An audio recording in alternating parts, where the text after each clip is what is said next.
అందరికీ నమస్తే. మోగిన నగార ఎన్నికల పంచాయతీ ప్రక్రియ షురు. పాడైపోని ఎన్నికలు వస్తాయో రావో అనుకుంటే రానే వచ్చే అభ్యర్థులు అయితే పరిశాలలో ఉండరు అంటున్నా. పాడైపోను 11 తారీఖు 14 తారీఖు 17 తారీఖే అంటారు. రేపటి నుంచి నామినేషన్లు వేసుడే అని అంటారు. మరి కాగితాలు బీజాలు ఎప్పుడు రెడీ చేసి పెట్టాలి, లేకపోతే గుమ్మాయి చక్కాయని ఎప్పుడు కూడుకోవాలి, ఇవన్నీ కూడితే గుయినాయి కానీ పాడైపోను 4 ఇత్తులు పహరువు కావాలి. పాడే ఎలక్షన్లు అయితే చాలా ఖర్చుతో కూడుకున్నది. తెలంగాణలో సర్పంచ్ ఎలక్షన్లకు ఉన్నంత ఖర్చు ఎమ్మెల్యే ఎలక్షన్లు కూడా ఉండదో పాడైపోను. ఎంత లేదు అన్నా కానీ జర్ర ఆయమన్న ఊరైతే ఒక్కటి మట్టం ఉండాలి. ఇక చెప్పకూడదు కానీ ఏడనా చేసేది కదే ₹1 కోటి కావాలి దగ్గర సర్పంచ్కి. జర్ర గట్టి ఊరు అయితే 2 కోట్లు అయినా అవుతాయి. ఎంత కదుగల్ల ఊరున్నా కానీ 30-40 లక్షల నుంచి 50 ఆ పైన అవుతాయి. మరి గన్ని పైసలు కావాలంటే గింత దబ్బన ఎలక్షన్లు పెడితే అవుతుండొచ్చిన అల్లా అవుతుండొచ్చిన వాళ్ళ గట్టిన 8 నెంబర్ చేద్దాం అనుకుంటూ వాళ్ళు ఉంటారు.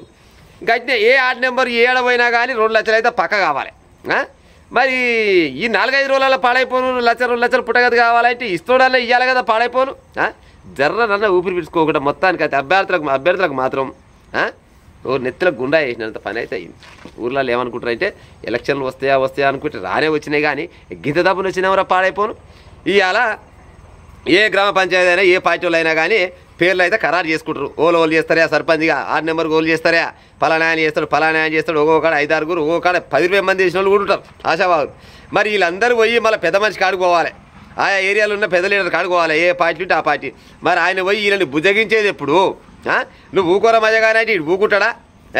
నాకు రావాలన్న టికెట్ రాకపాయ అమ్మా ఆయనకైతే నేనేం తక్కువనా? నాకంటే ఎక్కువ వీకిండి ఆయన. నేను ఆ పొద్దు నుంచి నా అయ్యా అదే పార్టీ, నేను అదే పార్టీ, నా పిల్లలు కూడా అదే పార్టీ, నన్ను కాదని ఆయనకి ఇస్తారా? ఆయన పని చేస్తా అంటే వాళ్ళు కొంతమంది ఉంటారు, ఉండరులా. ఈ అన్నీ పాడైపోను కనీసం జర్రనన్న సమయం లేకపోయే. ఇప్పుడు పెద్ద వరుసలకు వచ్చింది సాగు.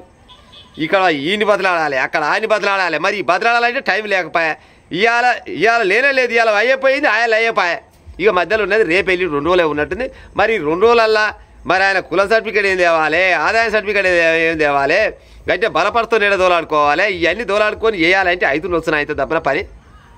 ఏమయ్యా నాకైతే మళ్ళీ చిత్రం అవుతుంది. కానీ ఇక ఆయన ఉంటాడు నా సామి రంగా, అది ఈ ఇంట్లో తింటాడు, ఆ ఇంట్లో చేయి కడుతాడు, ఆ ఇంట్లో తిని అవతల ఇంట్లో దుంకుతాడు.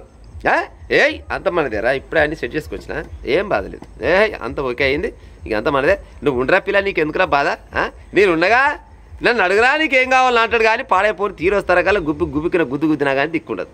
కానీ మొత్తానికైతే తెలంగాణలో ఎన్నికల నగారు అయితే మోగింది. అభ్యర్థులంతా మరి పక్కపోయింటి టప్పీలు కొట్టుకురా, లేకపోతే అప్పు పోతే మాత్రం ఏడ పుట్టగైతే అయితే కాదు నాకు తెలిసి. ఇంత డబ్బు ఇప్పుడు ఏ ఇంటికి పోయినా కానీ ₹1,00,000 ఏమంటే ఈయనైతే ఇయ్యరు. ఎందుకంటే ఎలక్షన్ కోడ్ పడ్డాక వీళ్ళకి దొరకదు, వాళ్ళకేడాది దొరికి పాడైతాయి. కానీ మొత్తానికైతే నగార మోగిందంట. ఇక చూడు నా సామి రంగా పిచ్చల సప్పుడే ఇవాళ నుంచి తెలంగాణ మొత్తంలో